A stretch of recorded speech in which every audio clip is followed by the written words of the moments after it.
আসসালামু আলাইকুম। এই তো যাচ্ছি আমরা মুসানজেতে কিগালি থেকে। এই তো হচ্ছে যে রাস্তা দিয়ে যাচ্ছি, এখানে শুধু পাহাড় আর পাহাড়। রাস্তাটা তো চলে দেখেন কত সুন্দর দৃশ্য। এইসব দৃশ্য দেখতে গেলেও আপনার কি বলে আসলে অনেক ভাগ্য লাগে। দেখেন কত নিচে, আমরা কত উপরে আছি। ভাগ্য আল্লাহ যে এত সুন্দরভাবে পৃথিবীটাকে বানিয়ে রাখছে, এটা আসলে না দেখলে বিশ্বাস করার মতো না।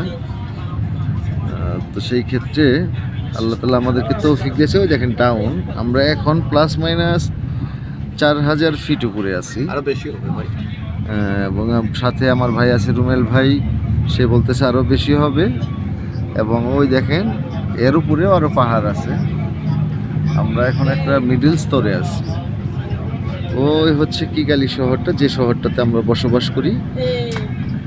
যাই হোক, আমাদের জন্য সবাই দোয়া করবেন। ইনশাল্লাহ পারলে আপনাদেরকে আরো সুন্দর সুন্দর সিনারি দেখাবো। ওই যে দেখেন এক জায়গাতে মেঘ দেখা যাচ্ছে, মেঘ। এভাবেই আল্লাহ তাআলা কত সুন্দরভাবে পৃথিবী যে তৈরি করছে, দুনিয়াতে তৈরি করে রাখছে, সেটা না দেখলে বোঝা যাবে না। তো আমাদের সৌভাগ্য হয়েছে আল্লাহ তাআলার এই অপূরব সৃষ্টি দেখার জন্য। দেখতেছি। জি, সবাই ভালো থাকবেন। Thank you. আসসালামু আলাইকুম।